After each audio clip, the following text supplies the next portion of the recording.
Hal kedua yang ingin saya sampaikan adalah bahwa perkataan dan hikmat manusia,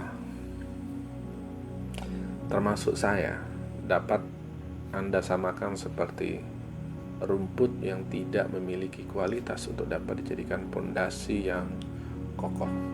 Perkataan dan hikmat saya sebagai manusia dapat dengan mudah dibengkokkan, layu, dan mati. Tidak ada seorang pun yang sungguh-sungguh memiliki cukup hikmat dan pengertian untuk memahami apa yang sebenarnya terjadi di sekitar kita, termasuk memahami ketika orang yang kita kasihi meninggal dunia dengan cara yang mengerikan. Berbeda dengan perkataan Allah. Apa yang Allah sampaikan itu bagaikan batu granit yang kokoh, yang tak tergoyahkan dan akan terus tinggal tetap. Petrus dengan segala pengalamannya bersama Kristus, dengan segala pengertian yang telah diajarkan oleh Kristus sendiri kepadanya, dengan segala kuasa Roh Kudus yang dikaruniakan kepada dirinya, tetap ia berkata, semua yang hidup adalah seperti rumput, dan segala kemuliaannya seperti bunga rumput. Rumput menjadi kering, dan bunga gugur, tetapi firman Tuhan tetap untuk selama-lamanya. 1 Petrus 1 ayat 24-25. Kristus mengatakan di dalam Alkitab bahwa kitab suci tidak dapat dibatalkan dalam Yohanes 10 ayat 35, dan segala apa yang Allah katakan itu benar dan adil semuanya. Amsal 19 ayat 9. Dengan demikian firman-Nya adalah pondasi yang kokoh untuk memberikan kita pengertian mengenai apa yang terjadi dalam kehidupan ini, untuk memberikan pemahaman akan maksud di balik semua kejadian yang getir dan pahit di dalam hidup kita. Karena mendengarkan dan mempercayai apa yang Tuhan katakan, itu seperti membangun rumah kita di atas batu karang yang kokoh. Matius 7 ayat 24. Sama seperti perkataan Nabi Yesaya bahwa ia ajaib dalam keputusannya dan agung dalam kebijaksanaan. Yesaya 28 ayat 29. Demikian juga pemazmur pun berkata bahwa kebijaksanaannya tak terhingga. Mazmur 147 ayat 5. Jadi, ketika ia memberikan nasihat mengenai hidup ini, mengenai kematian orang yang kita kasihi, nasihat dan pengertian yang Allah berikan kepada kita itu benar, tak tergoyahkan, sempurna, dan tidak berubah-ubah. Karena rencana Tuhan itu tetap untuk selama-lamanya. Mazmur 33 ayat 11. Dan jalannya sempurna. 2 Samuel 22 ayat 31. Pertanyaannya, apakah kita mempercayai perkataan ini? Itu sebabnya Daud mengatakan bahwa segala perkataan Tuhan itu manis dan sangat berharga, lebih indah daripada emas, bahkan daripada banyak emas tua, dan lebih manis daripada madu, bahkan daripada madu tetesan dari sarang lebah. Mazmur 19 ayat 10. Betapa manisnya perkataan yang membawa kepada hidup. Sehingga Petrus pun berkata, Tuhan, kepada siapakah kami akan pergi? Perkataanmu adalah perkataan hidup yang kekal. Yohanes 6 ayat 68. Dan jika perkataan Daud dan Yohanes itu benar, maka itu berarti bahwa di dalam kesenangan maupun di dalam masa-masa yang buruk, perkataan Allah tetap membawa damai dan sukacita yang tak tergoyahkan. Hal ini bisa kita lihat dalam perkataan Nabi Yeremia yang pada saat itu berada di tengah-tengah pergumulan dan penderitaan di dalam batinnya yang begitu menyesakkan dan sangat berat. Tetapi ia dapat berkata, firman-Mu itu menjadi kegirangan bagiku dan menjadi kesukaan hatiku. Yeremia 15 ayat 16. Jadi dari semua ini Anda dapat melihat bahwa manisnya perkataan Tuhan tidaklah hilang di tengah-tengah pemeliharaan Tuhan yang getir dan pahit di dalam hidup kita. Di satu sisi, ya sangatlah pahit, tetapi sekaligus manis pada sisi yang lain. Seperti perkataan Paulus, berduka cita namun senantiasa bersuka cita dalam 2 Korintus 6 ayat 10. Tetapi pertanyaannya adalah, bagaimana mungkin seseorang berduka cita namun selalu bersuka cita? Seseorang dapat bersuka cita dalam pahitnya pemeliharaan Tuhan yang ia alami ketika ia sungguh mengetahui bahwa semuanya itu terjadi di bawah kedaulatan dan kekuasaan yang sama yang mampu menyelamatkan orang yang kita kasihi dari kecelakaan dan kematian, sekalipun tidak, dengan kedaulatan dan kekuasaan yang juga memelihara dan menopang setiap jiwa yang mengalaminya. Saya ulangi, semuanya itu terjadi di bawah kedaulatan dan kekuasaan yang sama yang sebenarnya mampu menyelamatkan orang yang kita kasihi. Dan kedaulatan dan kekuasaan ini adalah kedaulatan dan kekuasaan yang sama yang juga memelihara dan menopang setiap jiwa yang mengalami hal pahit seperti ini. Bahkan bisa dikatakan lebih dari sekedar menopang dan memelihara, Allah juga membuatnya lebih manis daripada madu. Mungkin kita bertanya, lalu Allah membuatnya manis dengan apa? Allah membuatnya menjadi manis dengan pengharapan. Pengharapan bahwa setiap rencana Allah, setiap maksud Allah, dan setiap tujuan Allah itu sungguhlah baik, bahkan dalam kematian sekalipun, bagi mereka yang percaya kepadanya.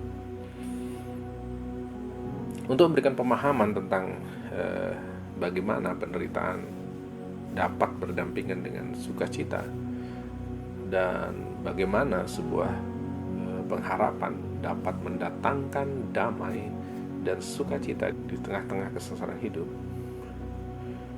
saya ingin bercerita sedikit mengenai seorang hero, seorang tokoh yang terkenal bernama Desmond Doss.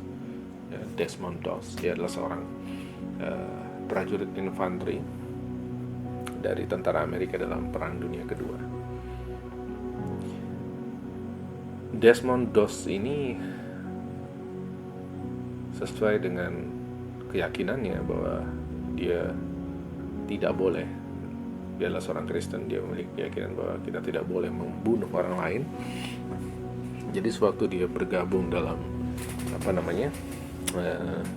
pasukan infanteri Amerika, dia menjadi satu-satunya prajurit yang tidak mau menyentuh senapan atau senjata apapun itu.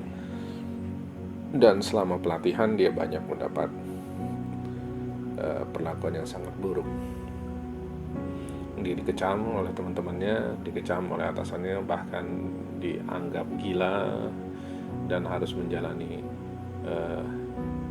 konseling kejiwaan gitu. Dan juga mengalami tuntutan di pengadilan militer pada saat itu karena dianggap melawan perintah atasan dengan tidak mau membawa senjata. Dan seringkali pada malam hari dia dibully oleh rekan-rekannya di satu barak, dikebukin sampai berdarah-darah seperti itu. Tetapi tidak merubah pendiriannya yang ingin berkorban, yang ingin melayani negaranya. Singkat cerita, dia bisa melalui semuanya itu dan akhirnya diangkat dan akhirnya lulus menjadi seorang prajurit dan kemudian diturunkan dalam perang Pasifik melawan Jepang. Nah, ini tentu saja membuat rekan-rekannya menjadi kehilangan trust, ya, kehilangan kepercayaan terhadap Desmond, dalam arti bagaimana mereka dapat mempercayai seseorang yang bahkan tidak mau mengangkat senjata dalam peperangan, ya. Tetapi apa yang terjadi dalam peperangan itu, singkat cerita, terjadi peperangan yang sengit, dan dari pihak Amerika jatuh banyak sekali korban, ya. Kalau saya nggak salah dalam membacanya, lebih dari 100 orang menjadi korban dalam serangan itu, dan tentara Amerika dipaksa untuk mundur. Tetapi ada satu orang yang tetap tinggal di belakang. Jadi peperangan itu terjadi di atas tebing, ya, bukit yang sangat tinggi, dimana kalau mau naik harus pakai jalan, naik ke atas, turunnya pun harus turun pakai jalan. Dan ketika pasukan Amerika sudah turun dari sana karena terdesak oleh pasukan Jepang, ada satu orang yang tetap tinggal di atas, namanya adalah Desmond Doss. Dan semalam-malaman, ya, dia mencari satu persatu rekan-rekannya yang masih hidup, yang terluka, dan menggendongnya satu persatu ke pinggiran tebing dan menurunkannya dengan tali satu persatu, ya. 1 orang, 2 orang, 5 orang, 10 orang, 20 orang, ya, bahkan di tengah-tengah kesakitan dan luka yang dia alami, ya, dia tetap berdoa kepada Tuhan. Setiap kali dia habis menurunkan satu orang ke bawah tebing, dia berdoa, Tuhan, ya, berikan saya kekuatan untuk menyelamatkan satu orang lagi. Dan dia merangkak, ya, sambil mengendap-endap mencari teman-temannya yang masih tertinggal di atas, ya. Di tengah-tengah pasukan Jepang terus berpatroli mencari sisa-sisa pasukan Amerika yang masih hidup. Nah, sampai pagi, jadi dari semalam-malaman itu sampai pagi dia masih terus menurunkan satu persatu rekan-rekannya. Dan menurut catatan infanteri bahwa Desmond Doss ini berhasil menyelamatkan 100 orang, berhasil menurunkan 100 orang prajurit. Bukan hanya prajurit Amerika, tetapi juga prajurit Jepang yang terluka. Nah, tapi menurut pengakuan Desmond, dia hanya berhasil menurunkan 50, dan akhirnya, ya, karena dia tetap merendahkan hati seperti itu, ya, infanteri Amerika akhirnya berkompromi dan oke lah, ya udah, kalau nggak mau 100 ya sudah 75 aja deh, ambil tengah-tengahnya, kurang lebih seperti itu. Nah, singkat cerita, kisah heroisme yang Desmond lakukan ini mengubah pandangan teman-temannya terhadap Desmond, yang tadinya menganggap Desmond seorang pengecut, dan karena kejadian ini menganggap Desmond seorang yang paling berani, paling heroik, paling berjasa, ya, bagi mereka. Dan beberapa saat ketika mereka diperintahkan untuk kembali ke atas tebing itu untuk merebut posisi yang strategis itu dari Jepang, para prajurit-prajurit ini yang tadinya mencibir Desmond bahkan tidak mau naik ke atas sebelum Desmond mendoakan mereka, ya. Dan saya teringat kisah seorang komandan yang ketika ditelepon oleh seorang jenderalnya, kenapa Anda tidak segera naik ke atas? Sang komandan berkata, kami harus menunggu Desmond selesai berdoa. Ya, dan responnya sungguh lucu sekali. Para jenderalnya berkata, siapa itu Desmond, gitu, ya. Ya. Tetapi sang komandan tetap bersikukuh menunggu Desmond selesai berdoa. Ya. Jadi kesimpulan dari cerita ini, saya ingin kita melihat bahwa para prajurit infanteri yang mengalami kesengsaraan dalam peperangan yang sungguh menyakitkan, peperangan yang sungguh pahit, tetapi adanya kehadiran Desmond di tengah-tengah mereka dapat memberikan ketenangan, dapat memberikan sukacita di tengah-tengah pasukan. Karena kehadiran Desmond memberikan pengharapan.